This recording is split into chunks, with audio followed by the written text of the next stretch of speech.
Sa mga katik vloggers, mga subscribers, bago tsaka luma, mga dumaan, dumalaw at bumisita sa channel, lahat ng mga viewers, secret viewers at silent viewers, magandang araw. So meron tayong electric portable nail drill dito. Tsaka isi-share ko lang sa inyo kung meron kayong ma-encounter na ganito. So halimbawa na lang ito, merong power siya, nagkakaroon siya ng power pero ayaw umikot yung kanyang drill. Ito yung kanyang drill.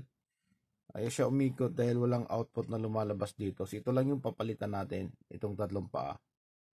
Ayan siya. Focus nyo na lang para makita nyo Ayan. Ayan siya ito. Ito yung papalitan natin. Okay, so napakasimple lang. Tsaka na rin natin, ginawa na rin natin ng polarity protector Ayan siya. Lagyan natin ng dahil kasi wala siyang reverse polarity protection. Ayan. Na katulad na lang dito nasira din yung adapter, pinalitan nila ng iba. Okay, meron silang iba pero iba yung polarity. Buti na lang hindi siya tinamaan. Dahil yung kanilang adapter ay nasunog yung ayan siya. Putok yung chips Ayan, saan na ba yun? Ito nga, ayan. So sabog yung chips niya. Hindi nakikita, labo ng camera natin Ayan So sabog yung chips. Buti na lang may mga naipon tayo yung mga lumang adapter ng mga keypad phones. So yung kanyang supply voltage ay 8.5 yung output. Ayan, may mga na na save tayo. So sinalpak na natin yung isa at yun din yung ginamit natin. Okay, so ito naman yung isa ay lang siya. Natanggal lang yung hinang doon sa kanyang motor. Ayan.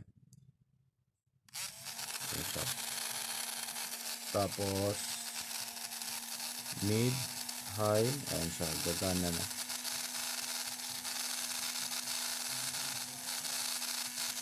Ayan, tapos reverse.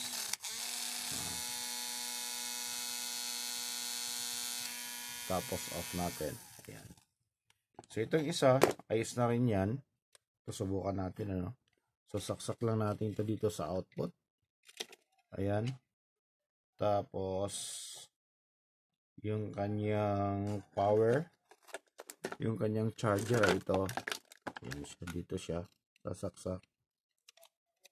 Tapos turn on lang natin to. Ayan. Ayan siya. Tapos iikot na yan dito. Ayan. Ayan Nakita nyo yung numero. Iwan ko kung sobrang liwanag yata. Ayan. Ayan. Ayan. Hinaan mo. Hina din yung ikot niya. Ayan.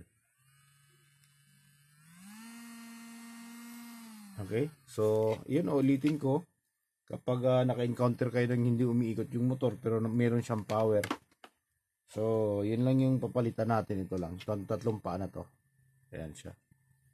Okay, so hanggang dito na lang at least meron tayong i-share sa inyo na ibabahagi lalo na sa mga baguhan.